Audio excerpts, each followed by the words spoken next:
दरबारमा प्रजन्म देखियो भने जेल जान तयार छ। तर तिनी अपराधीहरू जसले करोडौं र अरबौंको भ्रष्टाचार गरेका छौ र तिम्रो फाइल खोल्न ठिक्क पारेको बेलामा तिमीहरूले षड्यन्त्र गरेर मलाई हटाएका छौ। म फेरि जनतामा गएर जनताको तागत लिएर तिमीहरूका विरुद्ध आउने छु भनेको थिएँ। म त्यही अभियानमा अहिले तपाईहरुको अगाडि छु। म कर्णालीका जनसमुदायलाई, यहाँका युवाहरू र सबै उत्पीडित वर्ग समुदायका जनतालाई अपील गर्न चाहन्छु। हामीले सुशासनको कुरा गर्यौं, सामाजिक न्यायको कुरा गर्यौं, विभेदको अन्त्यको कुरा गर्यौं। हामीले आर्थिक संकटबाट यो देशलाई मुक्त गर्नको लागि आर्थिक सुधारका अभियानहरू चलायौं। तपाईहरुलाई थाहा छ, हामीले अन्तर्राष्ट्रिय क्षेत्रमा नेपाल र नेपाली जनताको इज्जत र प्रतिष्ठाको लागि चाहे भारत हिन्दुस्तान भ्रमणको बेला होस्, ठुल्ठुला सहमति र सम्झौता गर्न हामी सफल भयौं। चाइना भ्रमणको बेलामा यहाँ अघि नै कुरा आइसकेको छ, हामीले चीनतिरका सबै परम्परागत नाकाहरू खुलाएर कर्णाली लगायत उत्तरी सीमाको नजिक बस्ने जनताको लागि आर्थिक विकासको ढोका खोल्ने कुराको नेतृत्व गर्यौं।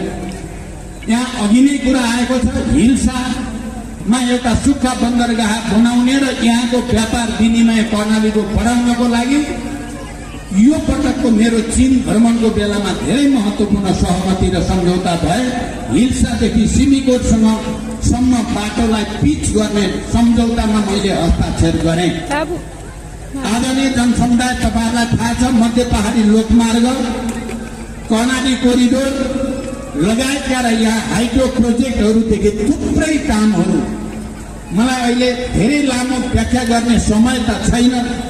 सायद तपाईहरुले अस्तिको दिन मैले सरकारको नीति कार्यक्रमको बारेमा पार्लियामेन्टमा बोलेको सुन्नुभयो होला।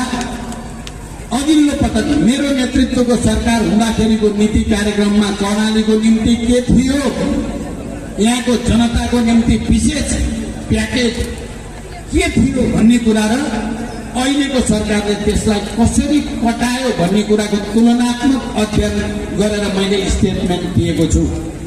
अहिले म ती सबै कुराको व्याख्या गर्न सम्भव छैन। म तपाईँ कर्णालीवासी आदरणीय जनसमुदायसँग गम्भीरताको साथ र जिम्मेवारी पूर्वक भन्न चाहन्छु, कर्णालीलाई विशेष प्रदेशको रूपमा यहाँको जनताको आर्थिक विकासको निम्ति, यहाँको जनताको समृद्धिको निम्ति, यहाँको भौतिक पूर्वाधारको विकासद्वारा आर्थिक क्रियाकलापलाई गति दिनको लागि